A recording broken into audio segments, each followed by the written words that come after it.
Aloha and good morning, everyone. It is Tuesday, June 23rd, 2026, and the time is 10:03 a.m. Will the Committee on Budget please come to order? Welcome to the committee members who are present in the chamber today. We'd like to welcome Committee Vice Chair Nishimoto, Council Members Cordero, Kia Aina, Talba, Council Chair Waters, and also joining us, Councilmember Tupola. Although remote oral testimony is being permitted, this is a regular in-person meeting and not a remote meeting by interactive conference technology under HRS Section 92-3.7. Therefore, the meeting will continue notwithstanding loss of audiovisual communication with remote testifiers or loss of the public broadcast of the meeting. Members of the public will be allowed to provide oral testimony on all items on the agenda in two ways: in person in the council chamber and remotely via video conference or phone. Remote and in-person oral testimony will be allowed when each agenda item is taken up. Before testifying, each person shall state their name. Each speaker may not have anyone else read their statement and is limited to a 1-minute presentation on each item. As both English and Hawaiian are official languages of the state of Hawaii, pursuant to Article 15, Section 4 of the Hawaii State Constitution and Section 1-13 of the Hawaii Revised Statutes, members of the public may testify in either language. For oral testimonies offered in Olelo, Hawaii, additional time, as may be necessary, will be allowed for the testifier to provide an English translation of their testimony. All persons who have registered to testify in person will be called upon first. When your name is called, please come up to the testifier podium. Persons who have not registered will be given an opportunity to testify following the registered testifiers. After in-person testimony has concluded, I will proceed to remote testimony via video conference or phone. When I call your name, please monitor your screen and follow the prompt to unmute. For those who are joining us by telephone only, please press *9 if you wish to testify, and I will identify you by the last 3 digits of your phone number. When your number is called, please listen for the prompt to unmute and press *6. Some friendly reminders and tips. Video conference from a quiet location if possible. If you are also watching the proceedings on Olelo, please mute your television at the time you are called to testify. When the timer on screen reaches 0, please conclude your remarks promptly. Written testimonies, including the testifier's address, email address, and phone number, will be available to the public as described on the posted agenda. As a courtesy, please turn off or silence all cell phones for the duration of this meeting. Members, moving on to agenda item number 1 for action, Bill 20-2025. This bill relates to funds. Members, we have posted to the agenda a proposed CD1 OCS 2026-0152/3/24/2026 at 2:27 p.m. submitted by Councilmember Tupola. For your information, the amendments are listed on the agenda. Members, we also have distributed a hand-carried proposed CD1 OCS 2026-0396/6/22/2026 at 2:47 p.m. submitted by Councilmember Tupola. I will now defer to Councilmember Tupola to explain her amendments. Thank you so much, and mahalo, Chair, for hearing this bill. So there was a chart passed out to the members, and I think instead of reading word for word all the changes, I will summarize high level. So first off, there is a small clarification on the purpose, but it's still to provide loans to prospective home buyers. The AMI income limit is now at 140. We started at 120, went to 160. 140 is a more defensible amount of AMI for affordable housing. There also is a filing deadline and documentation required. It states that all loans must explicitly be supported by a mortgage. It allows and mandates that BFS have mandatory rulemaking for the administration of this, and it gives a sunset date. So those are kind of the summary of the amendments for the current version of the CD that was most recently dropped. And as we move through the hearing, I can answer more questions. Thank you, Councilmember Tupola. Before we call up the administration, we'll proceed first with in-person oral testimony in the council chamber. Clerks, do we have any in-person testifiers for this item? Chair, there are none. Thank you. Proceeding now with remote testimony. Clerks, do we have any remote testifiers for this item? Chair, there are none. Thank you. We'd like to welcome with us in the chamber today the Director of Budget and Fiscal Services, Andy Kawano. Good morning, Director Kawano. Good morning, Budget Chair Okimoto, Vice Chair Nishimoto, Chair Waters, Honorable Council members, Andy Kawano, Director of Budget and Fiscal Services. I want to thank Councilmember Tupola for reviewing at a high level the changes in the hand carry. With regard to this bill, we think we need to work with the introducers to further clarify the requirements of the administration. The bill's effective July 1st, 2026, and there really isn't any funding for it at this time. And the bill also, when I checked, I believe will file in February of 2027. We have some time. My suggestion is that we defer and work on this together and figure out where we are going into 28 to see if there is funding for something like this. The budget for 27 is very constrained currently. And I think the timing's not the best for this. I totally understand what we're trying to achieve, and it is, I think, something that we should look at. But I think the provisions to execute it have to be discussed, especially if there's going to be mandatory rulemaking. I think we need to understand the details better. Okay, thank you, Director Kawano. Before we do call up Director Kraki, members, do we have any questions for Director Kawano? Councilmember Tupola. Yeah, thank you so much, Director, for your thoughts. We did actually hear this bill months ago, and we had sent out emails for interest from either your department or DCS on any edits, and we received none.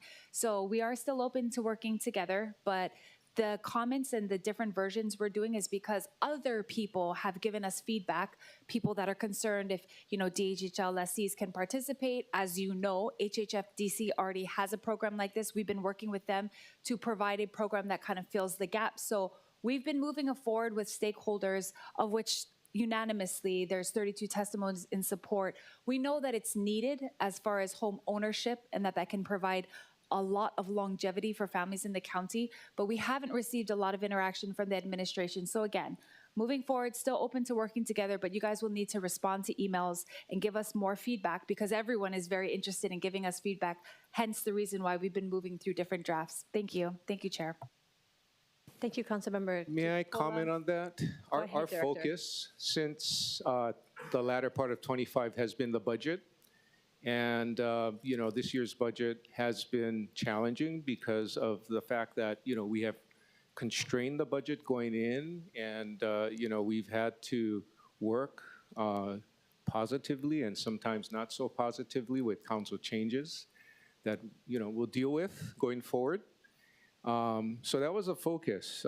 We definitely can take a look at this bill, but, the way it's currently written, and again, if we have to make rules to execute it properly and be able to administer it correctly, I think we need to have more discussion on the provisions. The other issue, the reason why I said I think it should be deferred until we have a better feel as to how 27 is shaping up and what 28 is going to look like is the funding, the initial seed funding for this kind of program. I don't know where it's going to come from. So. Thank you, Thank Director Kawano. Councilmember Cordero.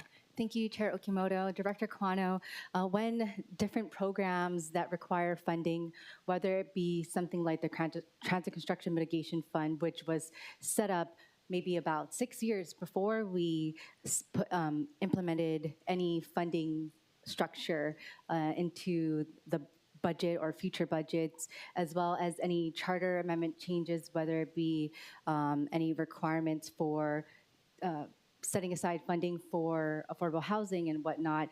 A lot of them often set the structure up through bills first, right? And then we can figure out funding sources through other legislation, and that's the council's role.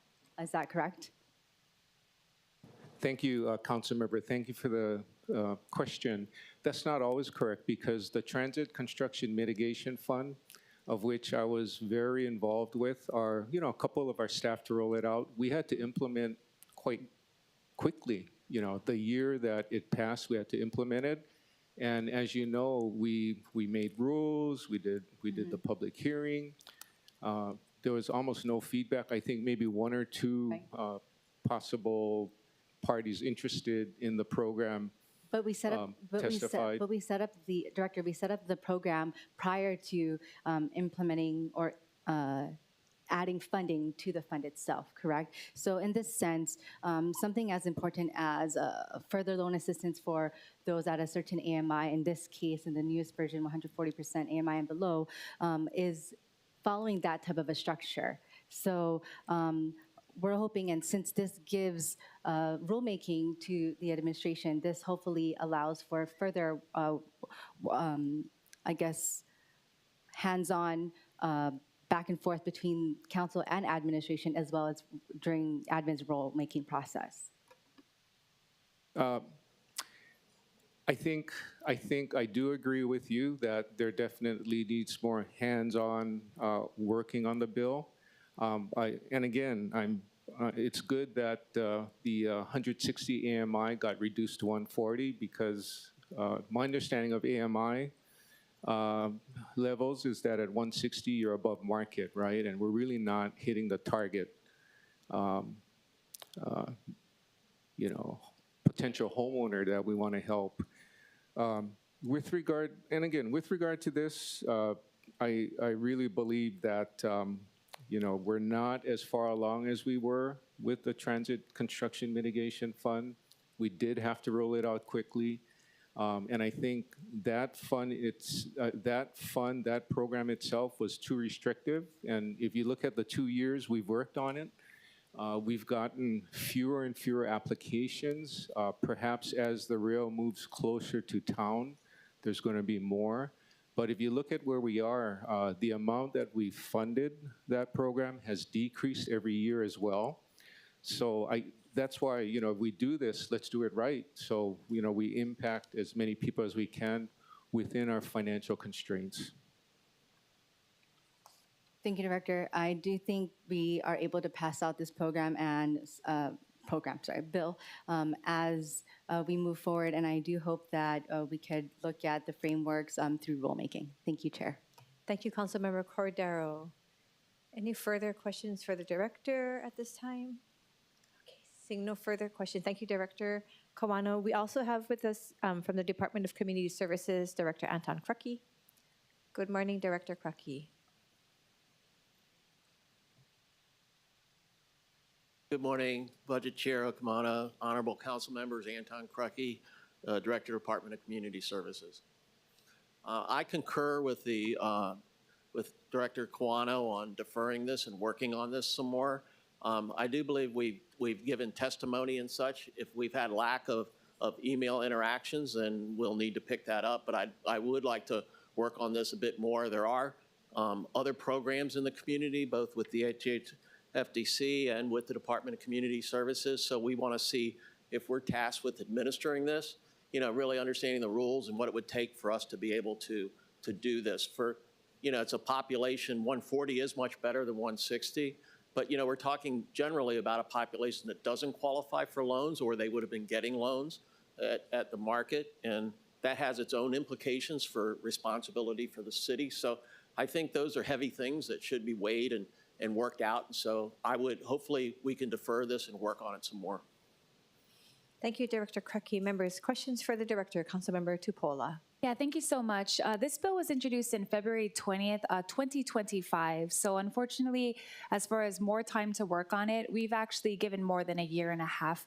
I've emailed, I've asked your office, I've worked with HHFDC, I've worked with multiple stakeholders who all made the time to discuss it, give their thoughts. As you mentioned, HHFDC does have a program, so it's not like we're shooting in the dark here. We ask them the pros and cons, how they're rolling it out, what suggestions they have. We've met with other realtor groups asking what is the biggest barrier for home ownership, which is always down payment. We have issues in my community with some of the different lawsuits going on and people not being able to get VA loans. And so this is a huge help. And I think that on the side of the city, that it's something that we can do that's part of our goal of helping more locals own homes for generations to come. So I think moving forward, we're still open to more conversations, but please take a look at all the different versions. These versions have happened because of conversations going on with stakeholders who have responded to emails. Thank you. Thank you, Chair. Thank you, Councilmember Tupola. Members, any further questions for Director Crucky? Seeing no further questions, members, thank you, Director. Members, we are in discussion. Councilmember Tupola, followed by Chair Waters. I'll let Chair Waters go first. Thank you. Chair Waters. Thank you so much. No, I just wanted to thank the introducers for working hard on this. It's a great, great idea. People in Hawaii and Oahu especially need help to buy a home. It's super expensive, and if the city can do a little bit more to help, I think we should. So thank you both for working hard on this, and you got my 110% support. Thank you, Chair Waters. Councilmember Tupola. Yeah, I will say thank you to Councilmember Cordero. Some of her points that were made are clear, which is that we are not allocating funds as of right now. We want to get the fund set up, how we fund it, what it would be funded at. And like Chair Waters said, whatever little bit we can help with, let's help. You know, HHFDC does have a program, but will everyone qualify under theirs? Will everyone apply under theirs? Probably not. So I think on the city side, because we are so involved with affordable housing, this is a way for us to touch constituents directly that might need this help. There are so many people that pay just as much as they would have paying a mortgage, but they could never get into a mortgage because that down payment is not something that's realistic. So thank you for hearing this bill, and thank you, everyone. I look forward to continuing to work with different stakeholders because we want to make it the best that it can be. Thank you. Thank you, Councilmember Tupola. Members, any further discussion? Okay. Seeing no further discussion, I would like to agree, and I do appreciate the departments coming in and expressing your concerns on making this bill the best that it can be.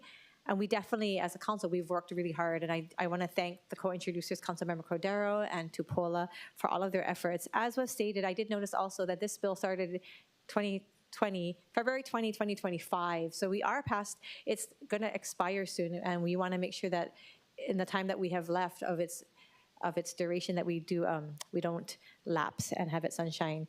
So I do encourage the departments to continue. It seems like Councilmember Tupola and Cordero have worked really hard over the last almost year and a half. And this bill is still, it's not in its third reading stage yet, but there is time. So I would really encourage the departments to continue working with Councilmember Tupola. This handout was very helpful. It gave updates because as we can see, there's different versions that have come through the past year and a half. We're on version 3, the latest CD1, and it does have a date, as was mentioned. The effective date will be July 1st, 2027. So we have given a little bit more time versus having it start this year. That being said, I will recommend that we proceed with this. So the chair recommends that Bill 2020-25 be amended to the hand-carried CD1 identified as OCS 2026-0396/6/22/2026 at 2:47 p.m. Any discussion, any objections, any reservations to the amended CD1, hand-carried CD1? Hearing none, the bill has been amended to a CD1. The chair then recommends that Bill 2025 CD1 be reported out for passage on third reading. Any discussion, any objections, any reservations? Hearing none, so ordered.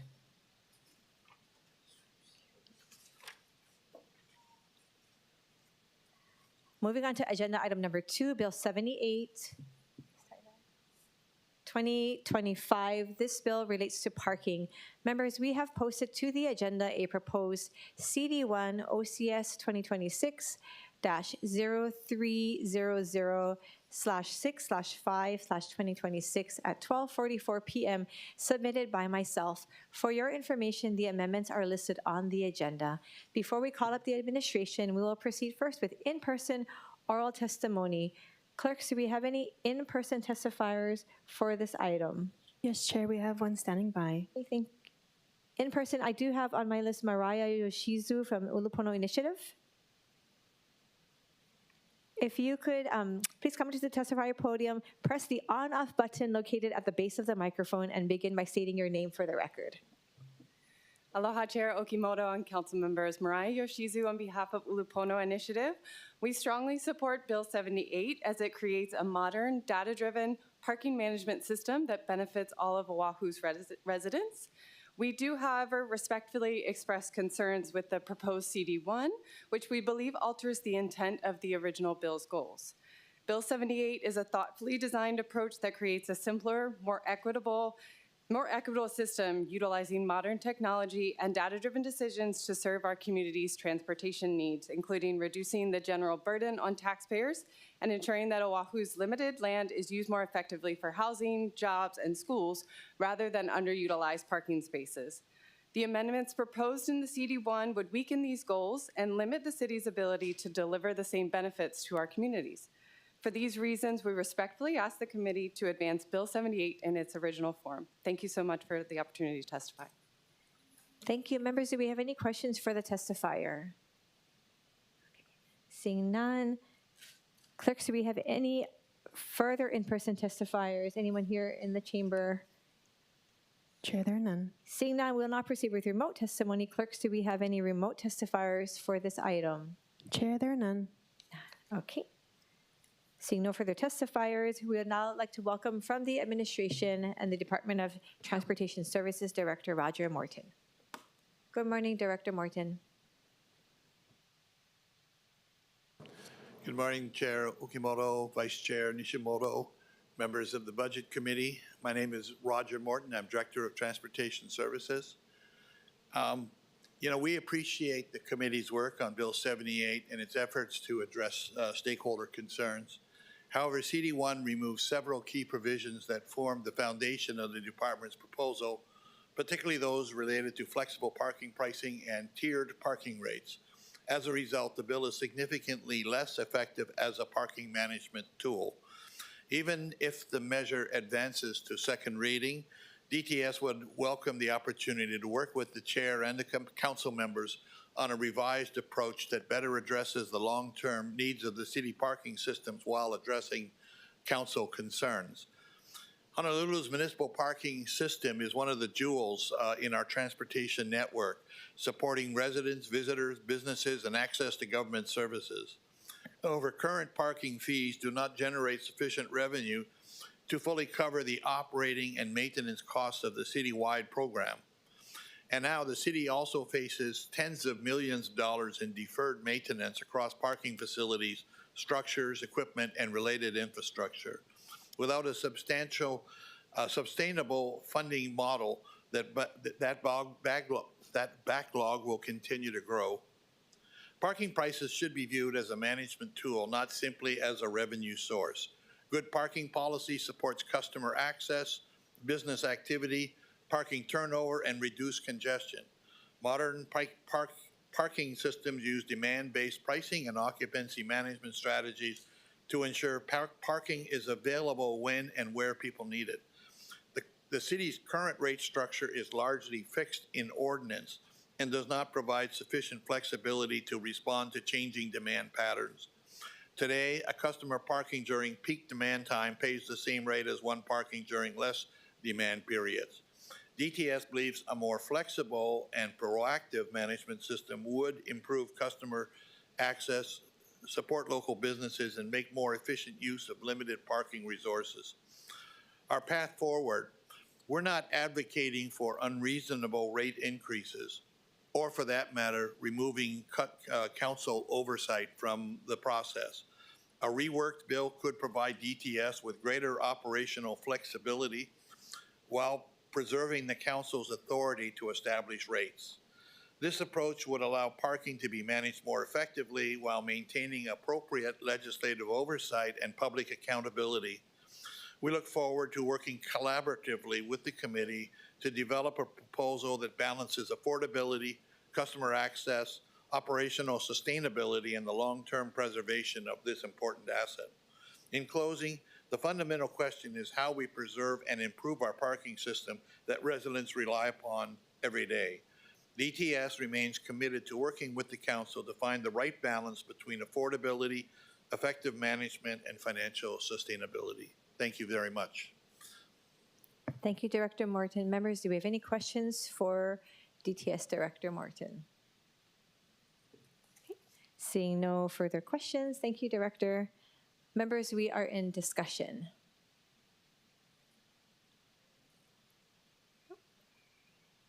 Councilmember Kiaina? No, I'm just going to make some comments. Okay. Chair, I expressed concerns in the last hearing. I continue to have concerns despite your CD1 because all you did was you took out the on-street parking. And I was worried about that because the easiest hypothetical is one of us going down to Chinatown, going into any of the establishments there and overstaying more than 2 hours, and we're there 3 hours, and come to find out that we have to pay $24 for street parking because it's up to $8 per hour that DTS would be allowed to increase the rate depending on demand. And, or it could be going to a store and, and the restaurants. What your CD1 does is it still applies. You took out the street parking and you narrowly tailored it to garages. Well, I would say the same thing because I use that garage in Nu'uanu, on Nu'uanu Street in Chinatown. And so depending on demand, same thing would happen. I go out, how many people go to a restaurant and their maximum is 2 hours, right? I'm just saying I would come back and then, so that's all. I'm just, I saw some of the testimony expressing concerns for working families, and I just think that there needs to be a better solution on how we try to find revenues for DTS to be able to allow reasonable rates for our taxpayers to be able to park on the street or go to any of the garages. I know for a fact that if this applied to parking lots that were not in garages like mine in Kailua, we would meet the 80% demand like that in the Cinnamon's parking lot, for example, right? It's a city parking lot. And the majority of people who go there are kupuna because of the doctor's buildings there, and they take care of all of their appointments in the area. So I don't need them to be charged $8 per hour. The current rate is $4 per hour. So I just have grave concerns of this measure moving forward. Thank you, Councilmember Kiaina. Members, any further discussion? Councilmember Cordero? Chair, I would like to hear more and have discussions moving forward. And I know that this bill is up for action, and I was wondering if you're open to looking to allow for more time, whether it be talking to other stakeholders like Ulupono, but also looking at your proposal and working with DTS too. That's just my Thank you. standpoint. I do appreciate the discussion. And you guys know consistently I have been one to try to find that balance of how can we make sure that we're not overburdening our residents, but also ensuring that we have the right resources to run our departments. I think this measure, and we did propose the CD1. I do appreciate the input. I am hearing input from both sides, and so it does concern me. I feel like we're not quite there yet. We know that all of us, including our constituents and ourselves, are faced with the struggles with the economy right now, and so I do feel at this time that we're not quite there. Director Morton, I know that there are pros and cons. I have been consistent about ensuring that we provide the right resources for our facilities and our resources for our city to run. But I do feel like this time it's not, I am inclined to postpone this measure. Does anybody have, members, do you have any concerns with that at this time? I think Councilmember Kiaina brought up really valid points. And so I hope that in further discussion, like Councilmember Cordero mentioned, that we can find some kind of balance to ensure that we have the department's needs, but we have to really consider, like Councilmember Kiaina mentioned, the needs of the constituents who are going to be using these facilities and will be overburdened if it goes through and we're not taking into account what happens after the hypothetical 2 hours that will be, the residents will be using the parking facilities. So with members, do we have any further discussion at this time? Seeing no further discussion, the chair does recommend that action on Bill 78, 2025 be postponed to a date and time to be determined by the chair. Any discussion, any further discussion, any objections, any reservations? Hearing none, so ordered. Moving on to agenda item number 3, Bill 29, 2026. This bill relates to real property taxation. Councilmember. Okay. Oh, I do see Councilmember Dos Santos-Tam, who is the introducer of this measure. I think he is online. Yep. Hi, aloha, Yep. Good morning, Councilmember Dos Santos-Tam. I will now defer to you for further explanation. Thank you. Bill 29, along with Bill 40, which is also on the agenda, both deal with the treatment of affordable housing projects in different ways. With regard to Bill 29, what it does is it helps to streamline some of the ongoing filing requirements for affordable housing projects to maintain their property tax breaks. You know, these projects are regulated by regulatory agreements either with the city or state, and in some cases with the federal government. And yet we as a city, you know, continue to ask for tons of paperwork in order for them to continue to qualify. And the thought was, with this, we could help to streamline the process and also deal with some of the issues that a specific affordable housing project in Kaka'ako has dealt with in regard to their property tax treatment. So thanks for hearing this bill. Thank you, Councilmember Dos Santos-Tam. And just to verify, you spoke on both bills. Did you want me to give you time when we get to the next one as well? We can. I can. Yeah, I'll take some time on Bill 40 if possible. Sounds good. Before we call up the administration, we'll proceed first with in-person oral testimony in the council chamber. Clerks, do we have any in-person testifiers for this item? Chair, we have one standing by. Oh, okay, thank you. If you could please come to the podium and state your name for the record and also press the on-off button.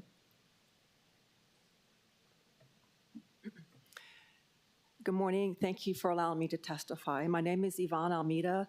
My husband and I helped our 25-year-old daughter purchase a home at Olana Ward Village Reserved Housing Program. She, like the rest of the 696 owners, are facing the same issues: high tax valuations, a slow appeals process, and not qualifying for the homeowner's exemption. Currently, in Res A category, her bill is $6,300, about $526 a month. That's a lot for a 25-year-old adult starting her life and wanting to stay in Hawaii. 453 out of 697, or 65% of the owners, filed an appeal because of high property taxes. I currently support Bill 40 in its original format. I'm awaiting clarification to questions and concerns I have related to draft CD1 to the bill. As I read CD1 a few times, and the proposed remission as opposed to the homeowner's exemption. If you could, I'm sorry, we're testifying on Bill 29 at this point. Oh, okay, So- I'm for 40. Okay, thank you. Okay, sorry. Anyone else here in person who would like to testify on Bill 29? Okay, seeing no further in-person testifiers, clerks, do we have any remote testifiers for this item? Chair, there are none. Thank you. Seeing no further testimony, we do have with us from the Department of Budget and Fiscal Services, Director Andy Kawano. Good morning, Director Kawano. Good morning, Budget Chair Okimoto. Andy Kawano, Director of Budget and Fiscal Services, for the record again. With regard to our testimony on Bill 29, we submitted written testimony tagged as Department Communication 42126. We strongly oppose the bill. The crux of the matter is the fact that the bill would substitute the regulatory agreement with regard to satisfying, low-income housing with mortgage documents, which essentially are financing documents. The requirement of a regulatory agreement is a reasonable provision for obtaining 100% real property tax exemption for these projects. Some of them are larger, and the exemption can be significant amounts of taxes that are not collected on an annual basis. Our suggestion is that if the driver of the bill is a project or two, let us work with the project to see what we can do, on a go-forward basis. We don't believe that this kind of change would be good for the program. Thank you, Director Kawano. Members, questions for the director? Councilmember Dos Santos-Tam, I just want to make sure, did you have any questions for Director Kawano? I don't. I understand, where the department is coming from. I think it's important that we, continue moving this bill forward so we can keep having these discussions. With regard to the regulatory agreement, this is what sets up the affordability. This is what sets up the ongoing compliance requirements. But to have this ongoing paperwork that needs to be submitted by every single project to BFS to avail themselves of this property tax relief seems to be quite burdensome. And so I'd like to be able to make sure that these projects can, simply based on their regulatory agreements, simply based on the fact that they continue to comply with this, be able to have these property tax benefits without having to continually submit tons of paperwork. I think that's really the issue that we're trying to solve for here. So I look forward to working with the department on this, as well as with the affected project. And I'm sure there are others out there that are affected or have encountered this in the past. Okay, thank you for your comments, Councilmember Dos Santos-Tam. Members, any further questions for Director Kawano? Councilmember Kiaina. Thank you. Director, the RPT exemption is important, and I just want to find out, what are your recommendations for easier ways for people to be able to seek the RPT exemption instead of what is being proposed? Are there alternative ways to make it easier? Because I do have concerns all the way around for a lot of the exemptions, yeah? And I think our job should be to make it easier for people to file the exemptions. So what are your recommendations instead of what is being recommended here? So, Council Member, I just want to, if you're talking about the owner of a project specifically, the projects, from what I've seen, could have 200 units, 300 units, 500 units. Okay.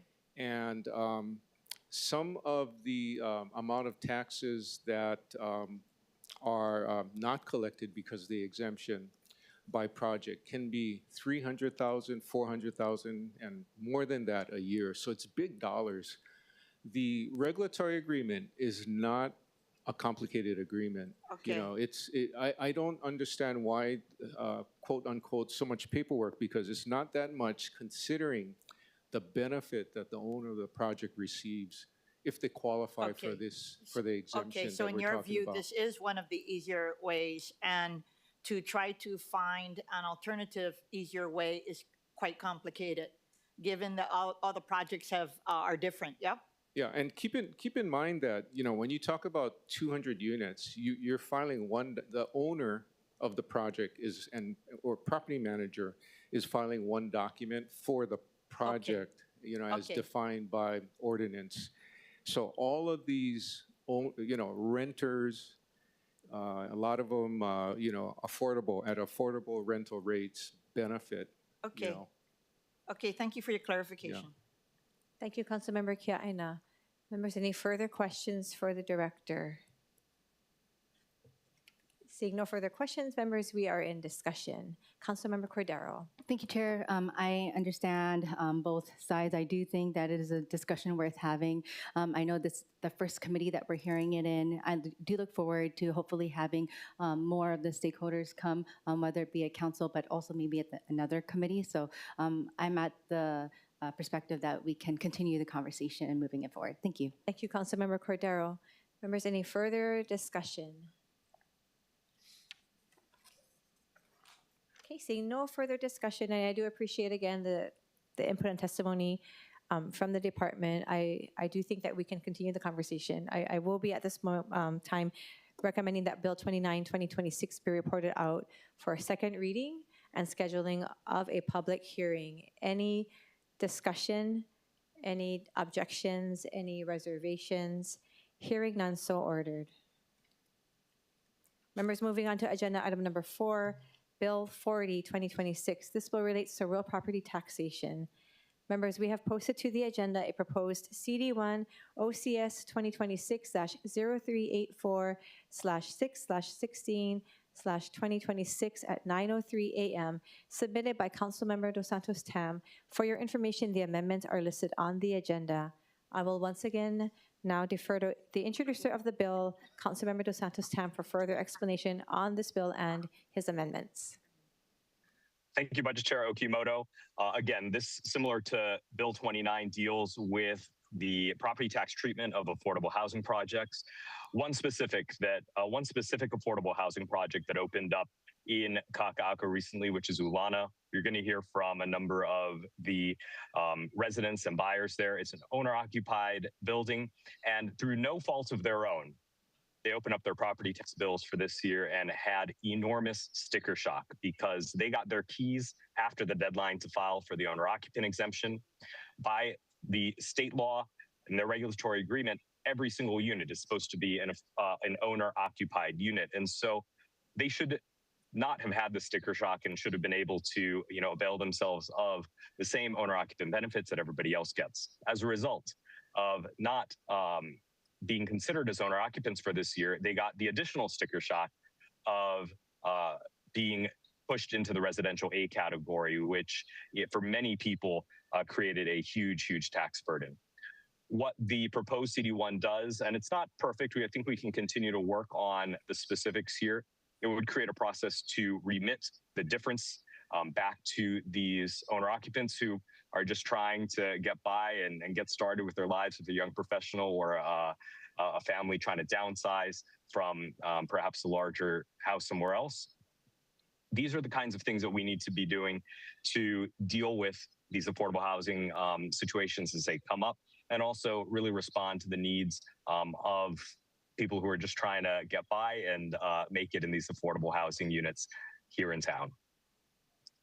Thank you, Councilmember Dos Santos-Tam.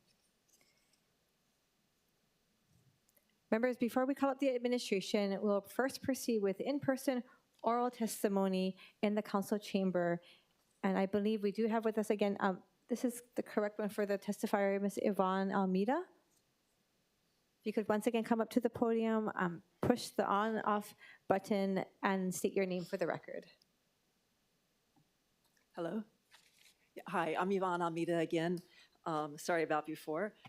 Again, I won't repeat what I said earlier. I think you know the situation of the folks at Ulana. But as it pertains to CD1 of Bill 40, I read through that and I sent some questions and I'm awaiting clarification. But the way I understand CD1 to Bill 40 is that the proposed remission, as opposed to the homeowner's exemption, will not provide any tax relief for the current tax year when it's most needed.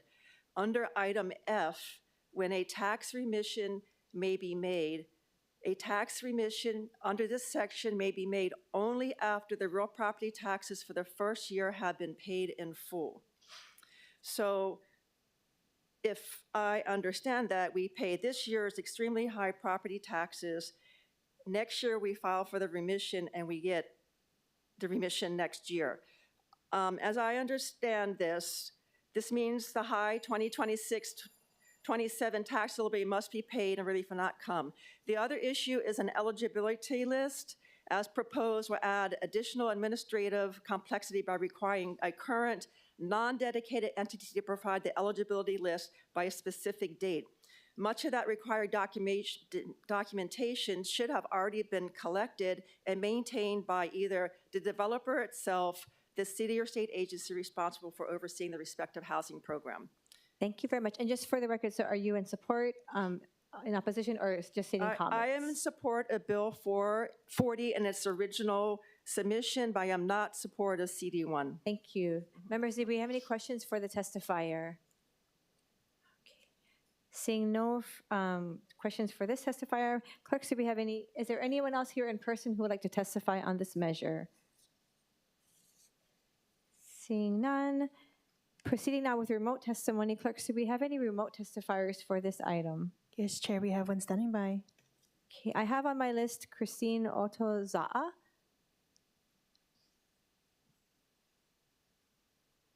Christine, if you could unmute and just state your name for the record, and you can proceed with your testimony. Good morning, council members. My name is Christine Aroza. I strongly support, excuse me, I'm getting a notice popping up on my phone, sorry. I strongly support Bill 40. The issue is personal to me. My son, his fiance, and their baby recently purchased an affordable housing unit at Ulana, so I've had the opportunity to see this situation up close. Unlike many developments that mix affordable and market rate units, Ulana consists entirely of owner-occupied affordable housing units. That allowed the project to be designed for affordability. From the finishes that were selected to the decision not to include a swimming pool, the goal was to keep both purchase prices and ongoing costs manageable for local families. Although these affordable housing programs are negotiated years in advance with the involvement of both the state and the city. From the beginning, everyone understood that the units would be 100% owner-occupied, so there are no surprises for the city. Bill 40 acknowledges that, and it helps ensure the program works as intended. To qualify for affordable housing, there are income and asset limits. Many buyers rely on help from family just to make home ownership possible.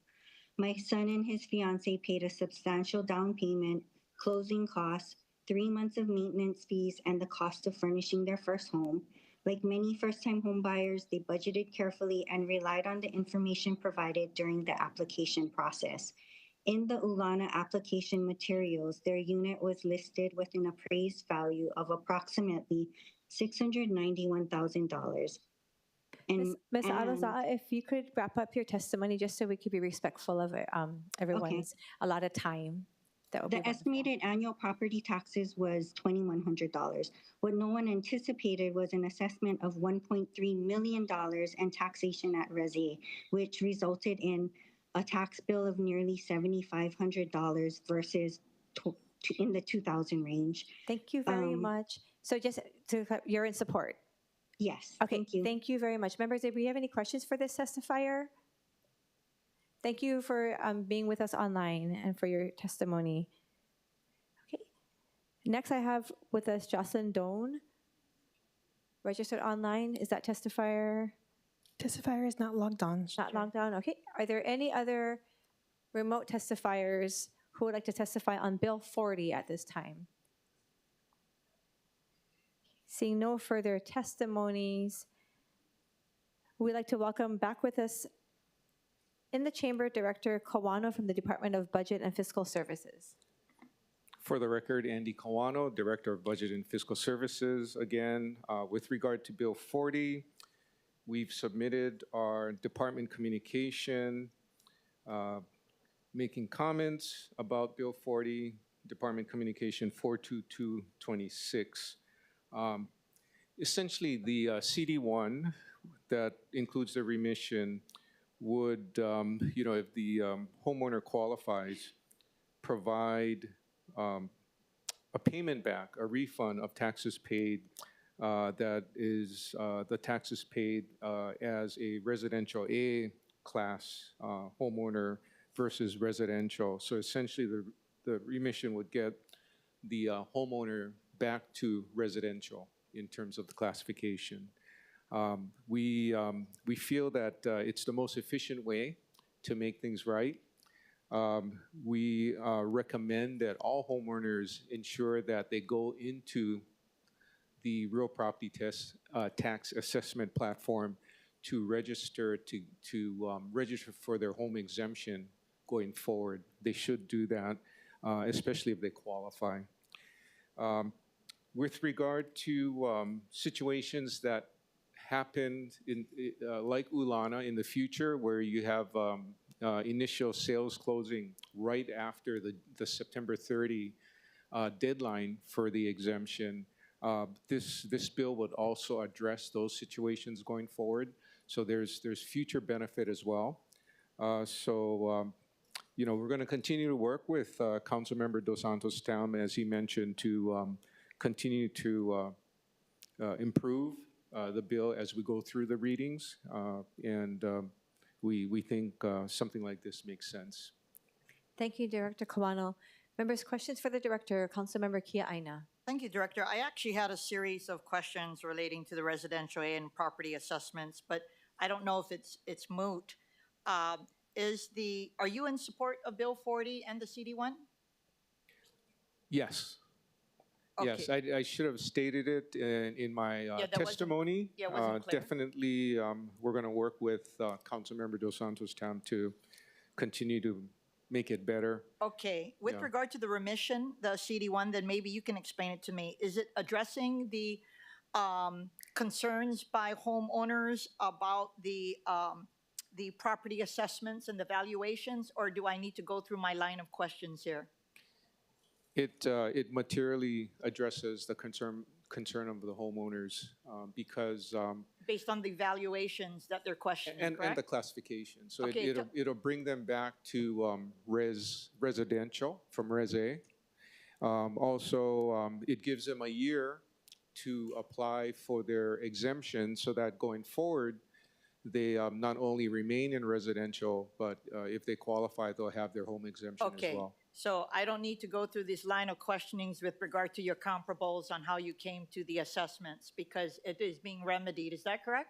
That's right. We're trying to make things right for the situation we're working on. And then if similar situations happen in the future, this bill can help to remedy the situation. Yeah. We would work with the developer. The developer would provide us a list of homeowners that qualify for residential Thank class. you. Well, this is music to my ears, and I'm hoping that perhaps we should be able to entertain other circumstances that we always bring up with regard to maybe someone whose husband just died and other, dire circumstances that a homeowner has found themselves in, rather than them having to miss it and go to the appeals process. So I'm just saying that thank you for working on this issue. It affected a lot of people, and it's a bellwether for other projects moving forward. But I think we can't forget individual families and individuals who find themselves in similar circumstances where they didn't know that that they were the one who were supposed to because their husband was the one who previously filed for the homeowner's exemption, for example. Okay, so if I may say this, thank you, Councilmember, for clarifying your thoughts. So this situation impacted, as you mentioned, many people, right? More than 400 people, perhaps. When you go into one-off situations, like even for me, like I think I've testified a number of times, I didn't have my home exemption for a number of years. I just never focused on it until we did our refinance. Then the broker that we're working with said, hey, you don't have your home exemption. So that's how I got it.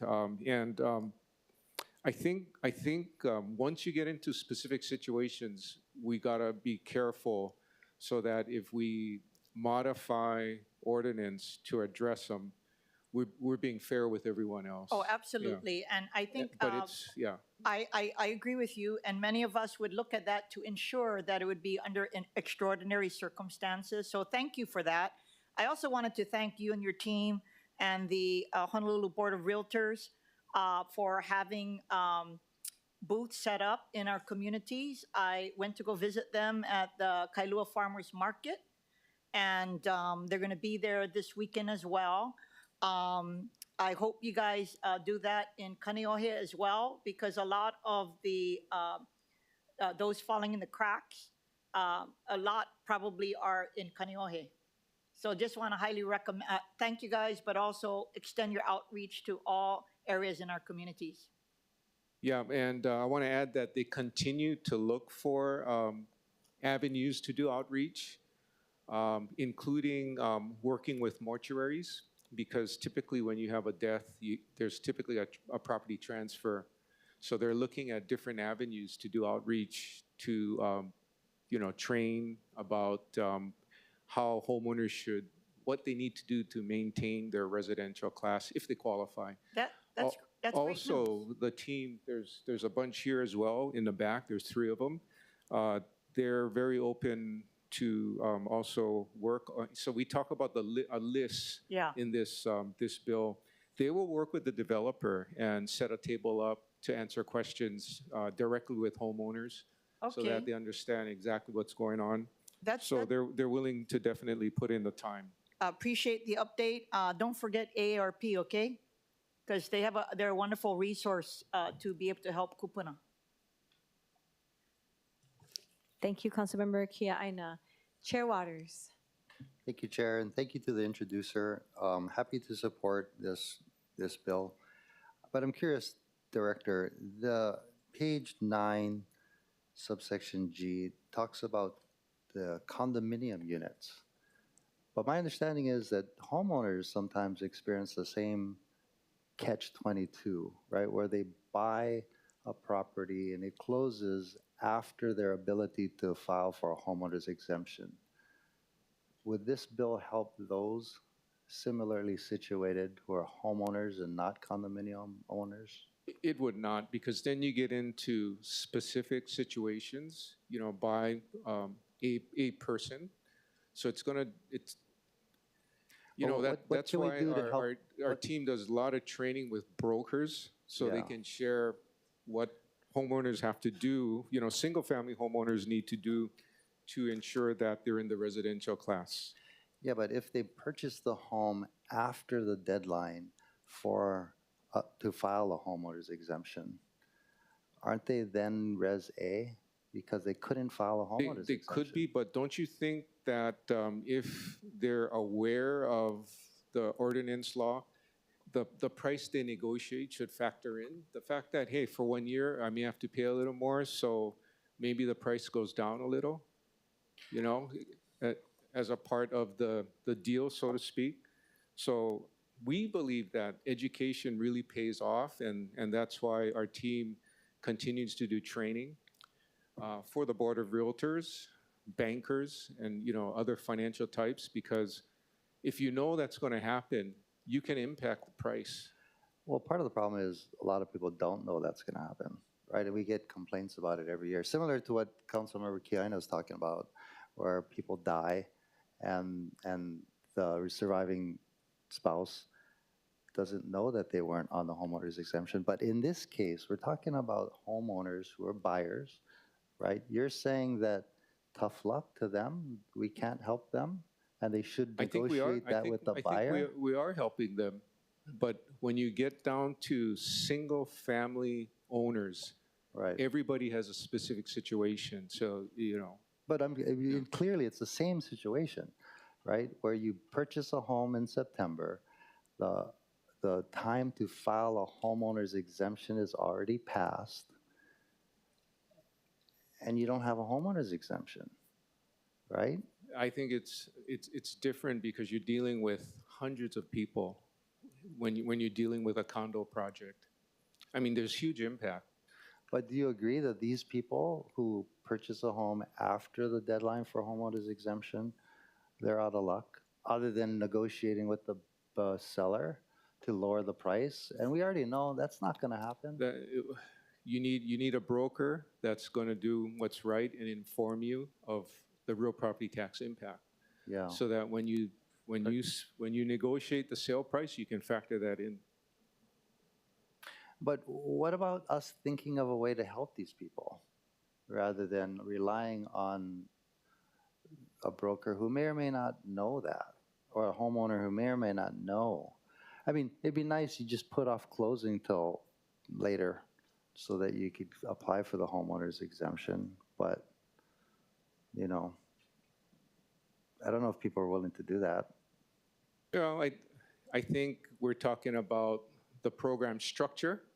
That's why, as I've stated before, let's do a PIG. Let's look at the whole thing. Let's figure it out. Because keep in mind, if I have my numbers right, 280,000 residential lots, about 100 to 155,000 with home exemptions. So there's a lot. And I think if we're going to talk about changing ordinance, real property tax law, to address specific situations, we're going to have to run the numbers and understand what the impact could be. But it probably would be better to look all at everything in unison globally and figure out, what's best for the community. I mean, I think a simple solution is giving the director of the Department of Budget and Fiscal Services, a little bit of leeway to understand that when this happens, you can take care of this situation, right? But I've introduced that bill before, and you've testified against it. You do not want the discretion to do that. That was a $10,000 discretion, right? Going Right. from $500 to $10,000. I was just thinking about going forward. You may have well, not you, but in the future, the council members down the road may have a director that's not, upfront, who may play favorites and stuff like that. When you give a person too much discretion, it's not good. And that's why we go through council when we ask for a tax compromise. And we put a packet together and we explain why we're doing it. And typically there's a public benefit, impacting a lot of people. I mean, I guess each council member could put forward a resolution asking for a tax compromise for singular filers. Is that what you're suggesting we do?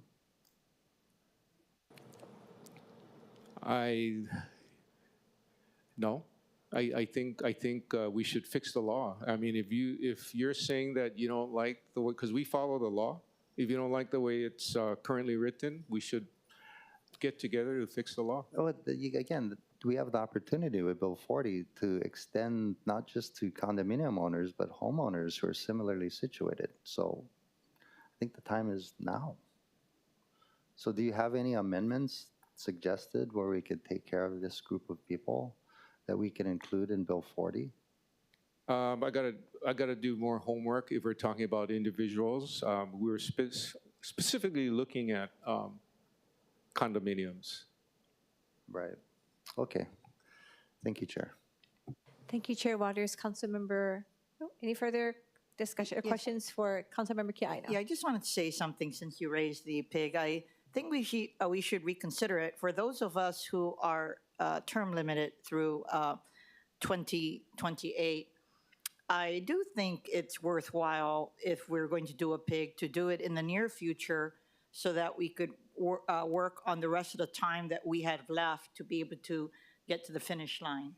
So I guess I'm open to that. So since he raised it, I just wanted to share with the chair and my colleagues that I'm open to that. Thank you.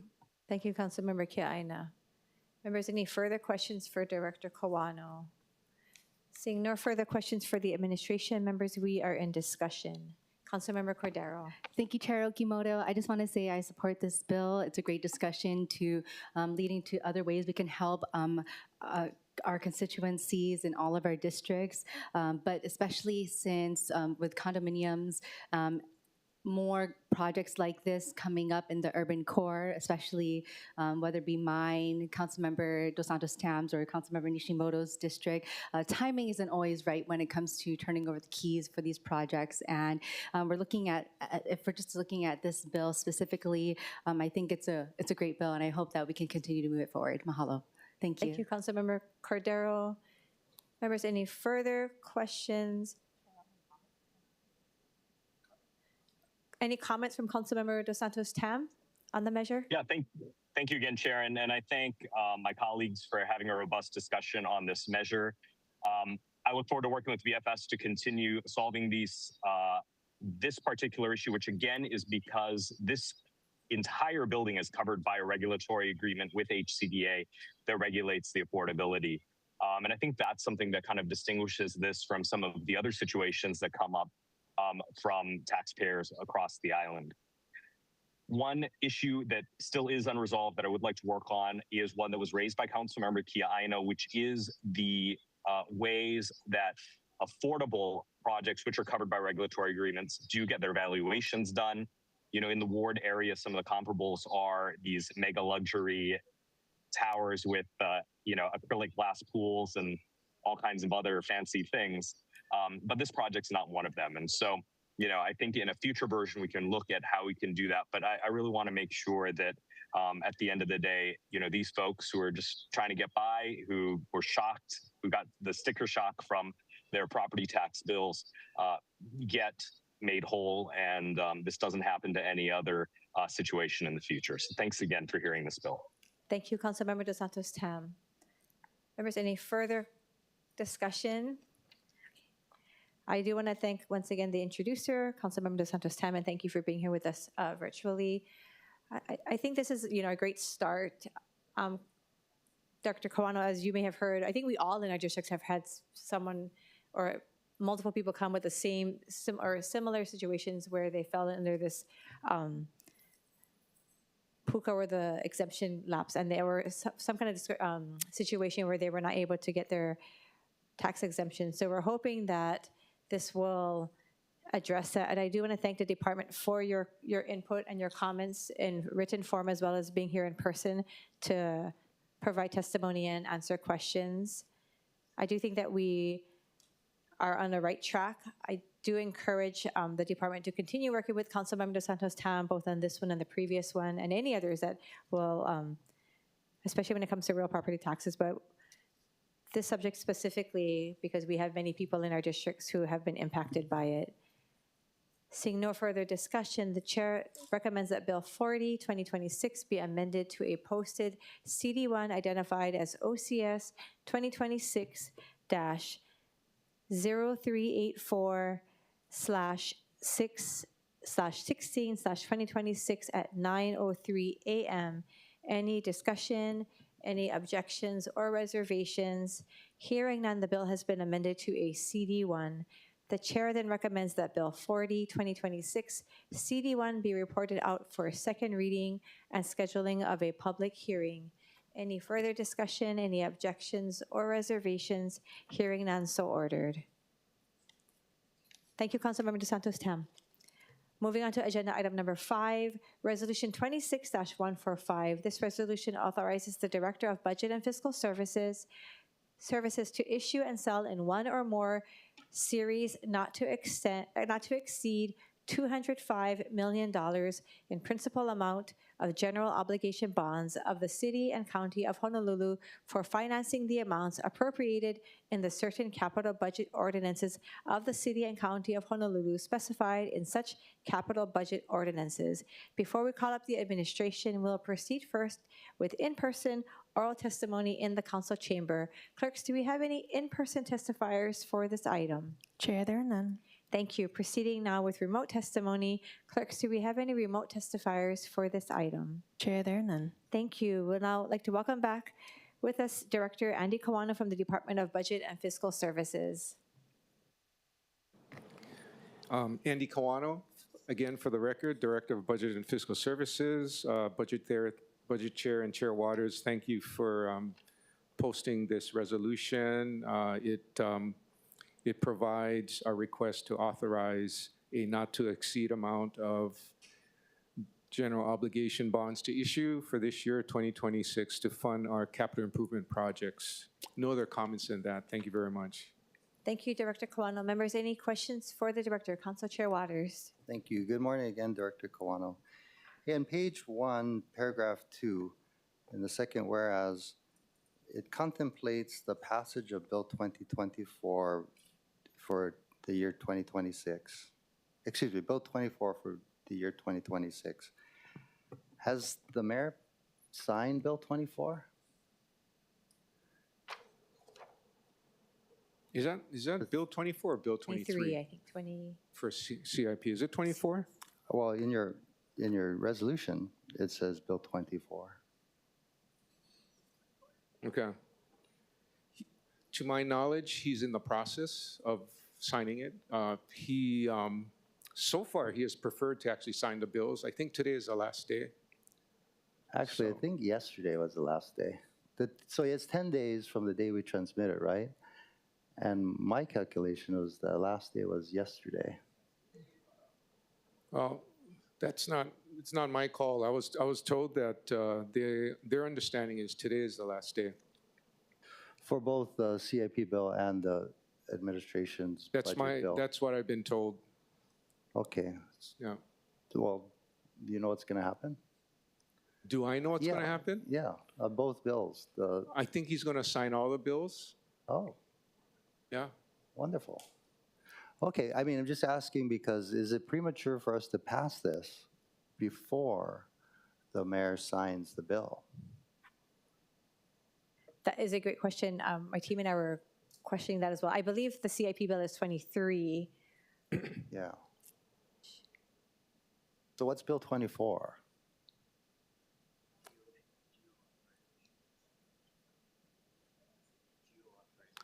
I think it. 24 is a geo authorization. 22 was the operating, and 23 was the CIP, from my understanding. Yeah. So the geo bill is moving forward, right? The 24 bill 24. For 23, I don't think, to my knowledge at least, there aren't issues in that bill that we strongly disagree with. I can't say the same about Bill 22. So, I mean, when you say he's going to sign all bills, is he signing Bill 22? well, he could sign them, but he could also line item veto, right, the bills as Right. well. Well, Right. again, A my bill or position two. is that that time expired yesterday. That's not what I've been told, but we'll see. Can we call up Corp Counsel? I'm not Yeah. Corp Counsel. No, he's sitting behind you.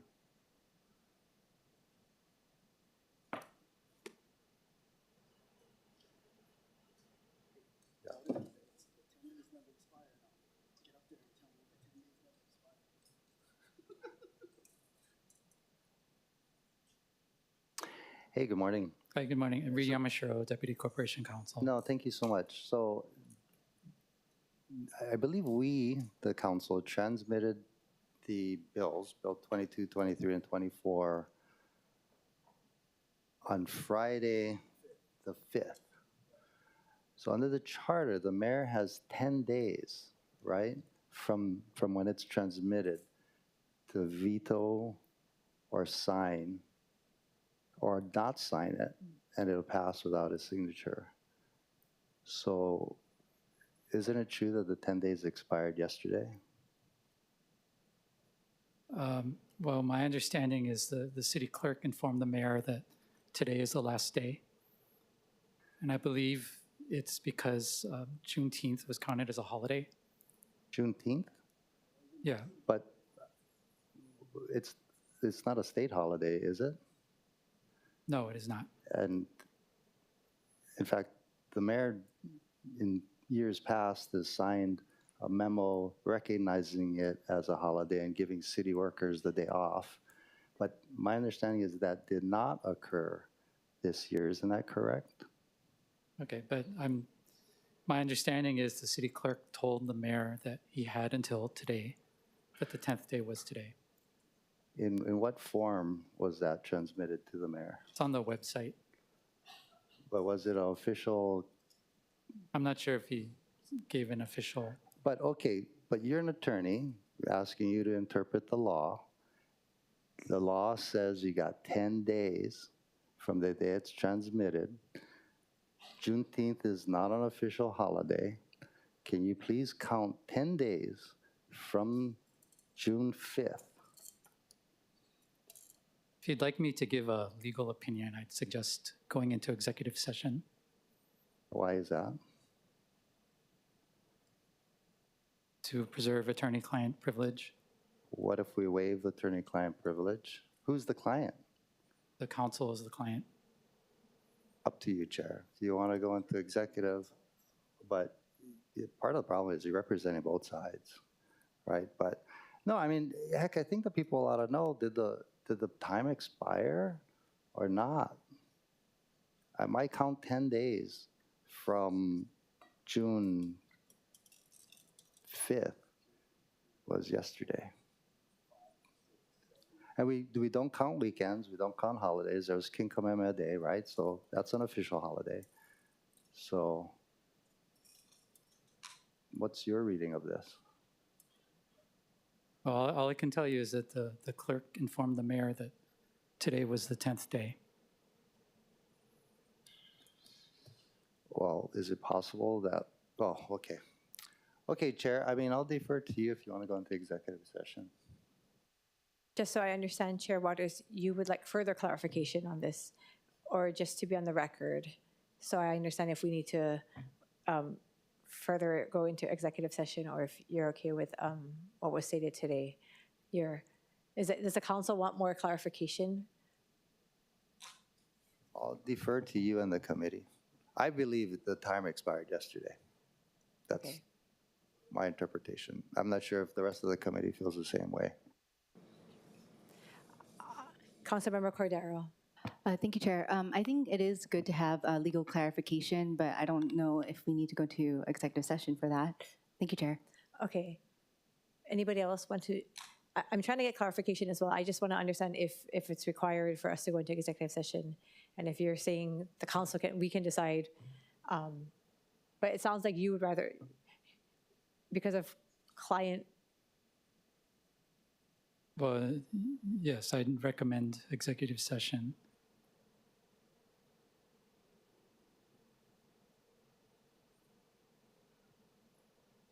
Members.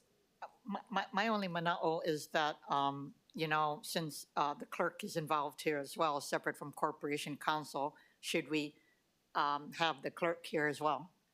Because there seems to be communication that the clerk said it was today, and clerk is part of the city council. So And maybe, could I get clarification if we bring clerk and get their information, their input, does that have to go, can we do that in the public setting? Okay. Okay, members, because we have some concerns and we're not sure, I'll call a recess at this time and we'll further discuss it and reconvene when appropriate. Thank you, recess.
Thank you. Members, at the time of 11:20, I now call the Committee on Budget back to order.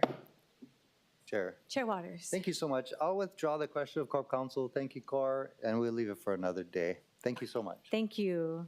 Appreciate Members- the discussion. I appreciate the discussion as well. Members, any further discussion? Seeing none, the chair recommends that Resolution 26-145 be reported out for adoption.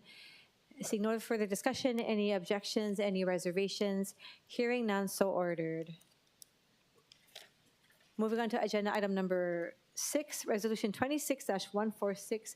This resolution authorizes the Director of Budget and Fiscal Services to issue and sell in one or more series not to exceed $11 million in principal amount of general obligation bonds of the City and County of Honolulu for financing the amount appropriated in Ordinance Number 26- also referred to upon its arrival as Bill 23, 2026, CD2 FD1, and as may be further amended to the City and County of Honolulu for the purpose of financing capital costs for the Honolulu Rail Transit Project. Before we call up the administration, we'll proceed first with in-person oral testimony in the council chamber. Clerks, do we have any in-person testifiers for this item? Chair, there are none. Thank you. Proceeding on with remote testimony, clerks, do we have any remote testifiers for this item? Chair, there are none. Thank you. I'd like to welcome back with us from the Department of Budget and Fiscal Services, Director Andy Kawano. Andy Kawano again, Director of Budget and Fiscal Services. Thank you for hearing Resolution 26-146 for the amount not to exceed $11 million of potential bond issuance with regard to the financing of the rail. So this is per the FTA and the full funding grant agreement, one of the scheduled payments the city is making to fund rail construction. The total amount is $214 million. I believe we have 4 more payments after this year of about $10 million each. So we're winding down, the full commitment that the city put forth at the time the full funding agreement was put into place. So thank you for posting this, and we anticipate adoption. Thank you, Director Kawano. Members, questions for the director? Okay. Seeing no further questions, members, we are in discussion. Seeing no further discussion, the chair recommends that Resolution 26-146 be reported out for adoption. Any discussion, any objections, or reservations? Hearing none, so ordered. Moving on to agenda item number 7, Resolution 26-147. This resolution accepts a gift of transportation, lodging, meals, and conference registration fee valued at $5,600 to the city from the National Association of State Procurement Officials for 2 employees of the city's Department of Budget and Fiscal Services Division of Purchasing to attend the National Association of State Procurement Officials REACH Conference and Training Event in Oklahoma City, Oklahoma from July 21st, 2026 through July 25th, 2026. Before we call up the administration, we'll first proceed with in-person oral testimony in the council chamber. Clerks, do we have any in-person testifiers for this item? Chair, there are none. Thank you. Proceeding on with remote testimony. Clerks, do we have any remote testifiers for this item? Chair, there are none. Thank you. We'd like to welcome back with us Director Andy Kawano from the Department of Budget and Fiscal Services. Andy Kawano again, Director of Budget and Fiscal Services. With regard to Resolution 26-147, I want to thank Council Chair for posting the resolution by request of BFS. We're sending 2 purchasing buyers to the conference. Great networking and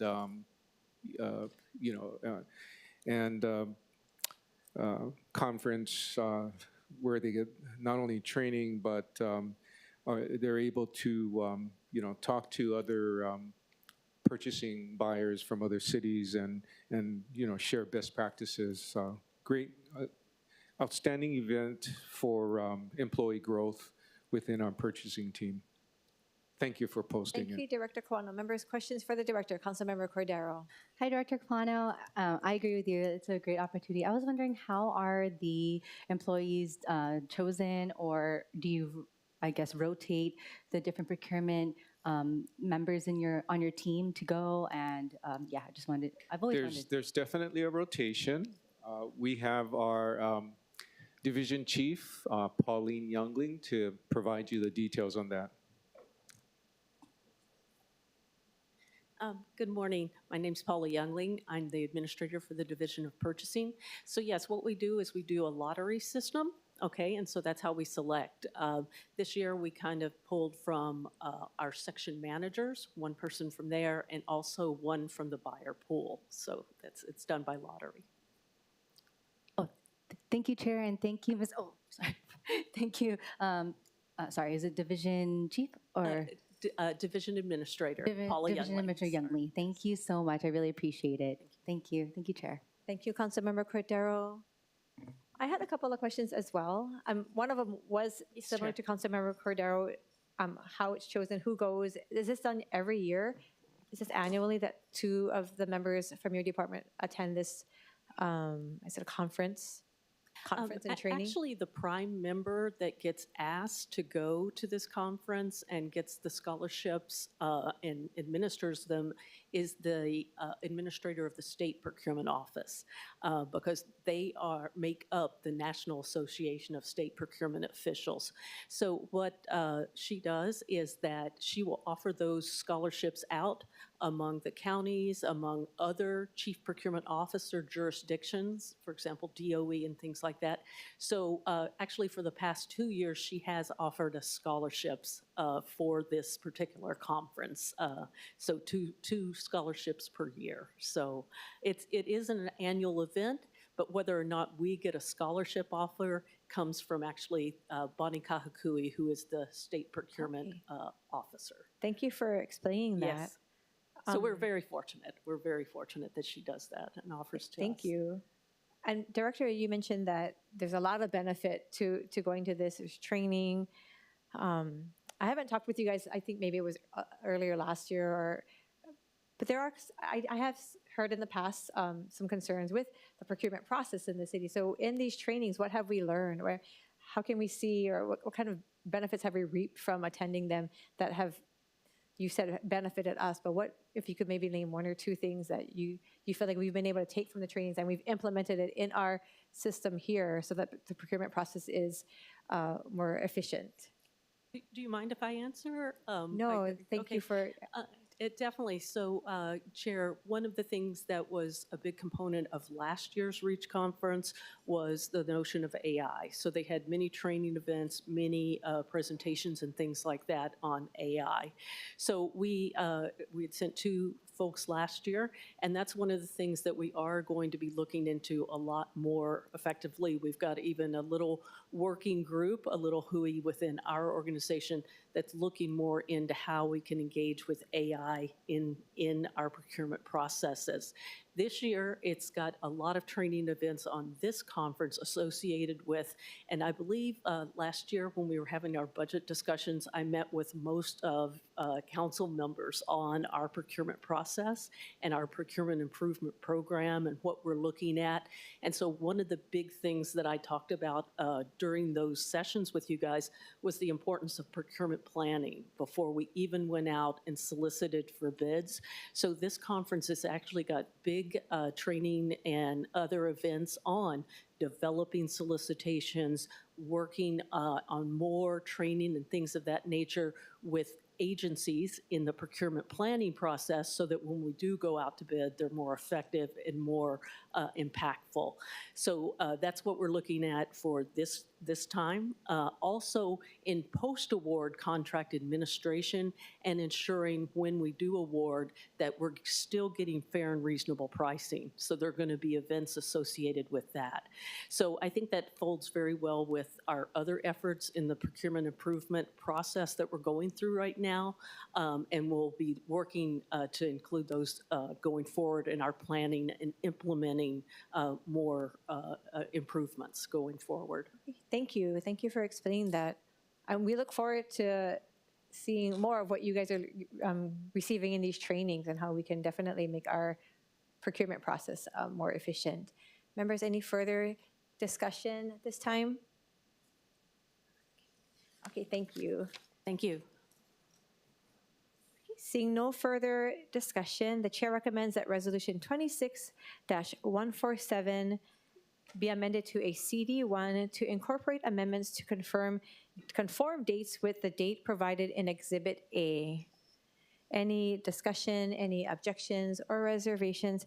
Hearing none, so ordered. The chair then recommends that Resolution 26-147 CD1 be reported out for adoption. Any discussion, any objections or reservations? Hearing none, so ordered. Members, we are at the end of our agenda. Chair, can I make an announcement about RPAD too? Go ahead, Councilmember Cordero. Thank you. Thank you, Chair Okimoto. Really quick, as Councilmember Kia Aina mentioned that Honolulu Board of Realtors as well as the Real Property Assistance Division is going to be going to our different communities. They will be in my Pearl Ridge community on July 11 as well as July 18. Both are Saturdays at the Pearl Ridge Farmers Market. If you would like to learn more about homeowners exemption and support from the city as well as HBR, RPAD and HBR will be there from 8 to 11, or I think 11, 8 to 11 a.m. So once again, that will be at Pearl Ridge Farmers Market on July 11 and 18, and I will also make it a point to be there as well. Mahalo. Thank you very much for the announcement. Members, any further announcements? I would just like to make one little announcement and wish my mom a happy belated birthday. It was her birthday yesterday. So she's not watching, but I'll show her this recording later. Seeing no further announcements or discussion, mahalo everyone for attending and participating in today's meeting. There being no further business, this meeting is adjourned.